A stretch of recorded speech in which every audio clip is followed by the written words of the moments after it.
Hello, everybody, and welcome to Forever Sports.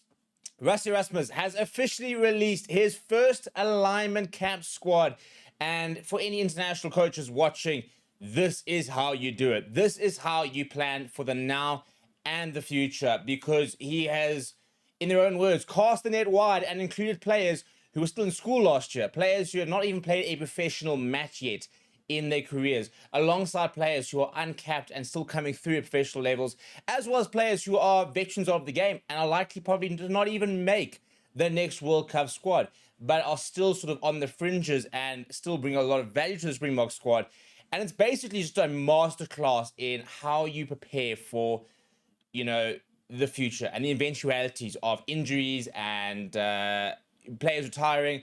And it just goes to show that he is always thinking 4 or 5 steps ahead. He's a manager and a coach that sort of thinks about 4 or 5 years' time at the same time as thinking about what is happening tomorrow. It is a very impressive squad. It's a very impressive look from a Springbok coaching staff, which are clearly looking at building a Springbok pipeline from the youngest level, no longer sort of leaving it to the provincial unions to basically just produce these players who are then Springbok ready, but instead getting young players, fast-tracking them into the system and sending them back into the environments with a knowledge of exactly what they need to do to get themselves a Springbok cap.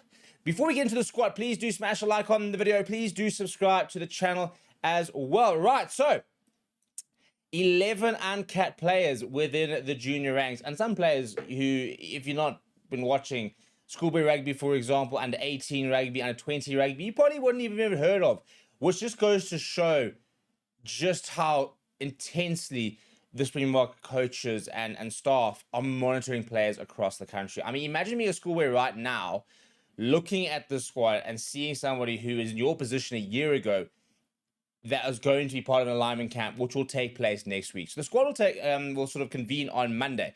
And the camp will run from Tuesday, the 3rd of March, to Friday, the 6th of March.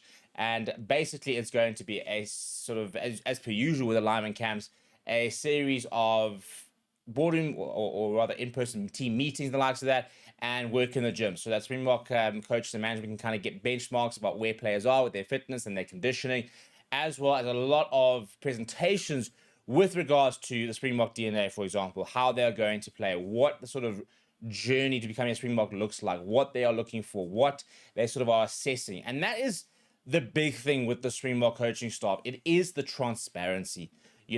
Somebody like a Marcus Muller, schoolboy sensation, now sort of moving into the next step, under 18 last year, now going to be playing for the under 20s. He's not going to play Springboks this year. Very, very unlikely. But they've gone and said, right, we're going to bring him in, and he's somebody that needs to understand this is what a Springbok player is. This is what we look for in a player. This is where you are. This is almost like the KPIs, inverted commas, you have to go on and reach if you want to pull on this jersey. This is what it means to be a Springbok. And from that, you do so many things. First of all, you set these players, alight, really. I mean, as a player, for example, when you sit there thinking that Rassie Erasmus, the greatest coach in the world right now, is looking at you and rates you, you go back to your provincial union ready to work harder than ever to try and make your dreams a reality. It also shows you that there is recognition in not just performing for a Bulls, Sharks, Western Province, to a lesser extent the Lions, but if you're playing well in the Varsity Cup, if you're doing well for the SA under-20s, if you're doing well at schoolboy level, that you are going to get recognized and that they are watching you. I think that's the main thing, is the idea that you now feel that you're being watched at all levels. That's you got to sort of show all the time exactly what you're about. But in terms of the uncapped players, let's get into that, because that's obviously the sort of the big question marks about who they are. And they are as follows. So there are a bunch of under 20 winning rugby championship or world championship winning players in the form of Ryan Norton, who's been called up, as well as Cheswell Euster, Sibasito Minabulele, who, by the way, has just made a move to the Sharks from the Bulls. They are all part of the alignment camp, getting their first ever inclusion within a Springbok sort of environment. Cheswell Euster, Haushempede, and Batapila Takani have been brought back into the alignment camp. It is their first alignment camp, but they've actually trained with the Boks for a week last year on the back of that rugby championship. And then for me, arguably the most exciting inclusions with regards to like the forward thinking are 2 players currently in the SA under 18 Well, they were in the ACL under 18s last year and are currently with the under 20s. And that is in the form of Kai Pratt, who is a prop, and Marcus Muller in the center, who's very well known. The likes of him and Ethan Adams were kind of like the big names in your sort of schoolboy rugby the last few years. So that immediately sort of shows you that you've got your current Springboks, your veterans, you've got your new Springboks, the likes of a Zachary Portland, for example. This is actually his first alignment camp. He was actually never part of alignment camps last year, but called straight into sort of squads. But you're going to giving opportunities to under 18s, under 90s, under 20s. You're giving opportunities to current under 20s and former under 20s. And then there's obviously also some new senior players in the mix, So Emmanuel Tuka gets his first call up. The Tuka brothers are very talented, and with the fact that they finally gotten their sort of documents aligned and they say passports and IDs and the whole thing, that they can represent the country. It's not been long since they've been kind of brought into the system. Jaco Williams is rewarded for the form that he's shown. He's been really, really good for the Sharks, and we all know the kind of the pace he brings. And then the big name that we kind of knew was coming, but now is official, is Paul de Villiers, has been added to the lineman camp and will sort of be in and around the mix next week. And some other exciting news is Frans Herbert is back. Now, he has actually yet to play a game this season, hasn't featured yet for the Springboks, but is on the recovery, and hopefully we'll see him very soon. Interesting to sort of see how he goes. 34 years old, so he's got age on his side to a certain degree. He's not 38 or 39, in a position as well where he can play later in his career, but long-term injury, and we'll be interested to sort of see how he comes back. But if we look at then the squad in general, there are going to be 21 overseas-based players. They will be joining a virtual alignment camp versus the in-person camp. In terms of what Rassie actually had to say, he said, "This is an exciting group of players who have all made a strong statement of their respective provincial unions, and we are delighted to have some of the finest young talent in the country attending the camp to expose them to our environment and structures. Batabile, Harsham, and Cheswell trained with us for a few days last year, and we saw how valuable that experience was for them. So hopefully all the young players and those attending their first alignment camp will also gain the great understanding of how the team operates." So let's sort of get stuck into the squad, shall we? So in the forwards, some usual suspects: Eben Etzebeth, Sia Khaleesi, Oxen Chair. Then you've got Kai Pratt, Emmanuel Tuka, Vince Tuka. That all from the Sharks. Your Bulls contingent, it's a big contingent, is Johan Grobbelaar, Cameron Hanekom, Ulrich Lowe, Volko Lowe, Sebasito Minbalele, Ruan Okia, Gerard Sennekamp, Marco Verstappen, and Kobus Visa. So he's very much still in the mix. Jan Hendrik Wessels, no real big surprises there besides, Nimbalele.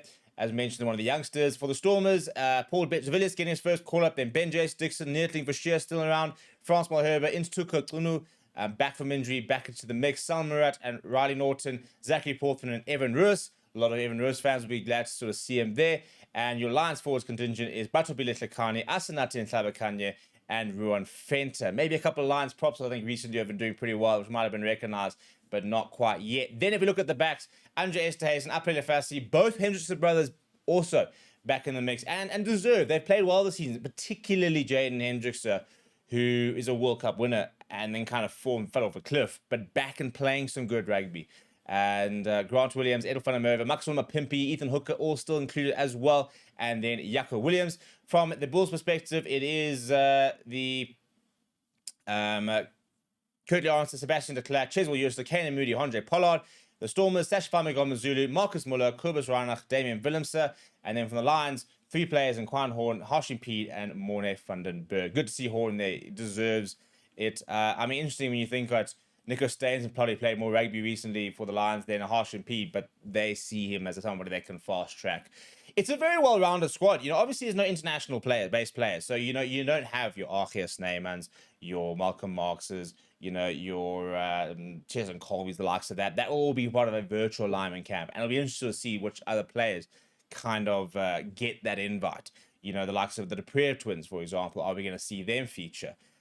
There are some big absentees, and we'll kind of do a video a bit on the kind of the winners and losers, because there's no Vincent Koch, there's no Bongi Mbonambi, there's no Willie Leroux. Those are big players who have, we're talking about double World Cup winners in there that have not been included. And that kind of sort of, we knew last year that we were going to start seeing some players kind of moved on. And this is probably the biggest sign, really, that they kind of have been moved on. And that's why I think somebody like a Maxima Pimpy is interesting that he's still in the mix, because I think that, he's probably falls into that category of players where age isn't really on his side. but they kind of obviously still see that he's kind of got a role to play.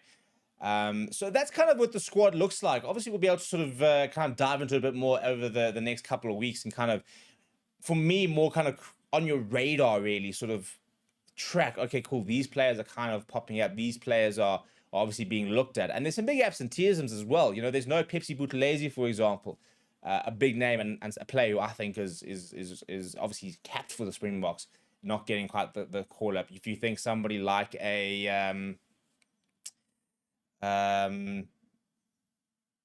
the Lions, I think, you know, somebody like a Jacob and Vake, you know, obviously not getting this call up is a bit of a setback because he's, again, has to add his injury issues and that, but he's always kind of been involved in alignment camps, and kind of now the fact that he's not, maybe it's kind of a bit of a sign that maybe they're kind of ready to move on from him.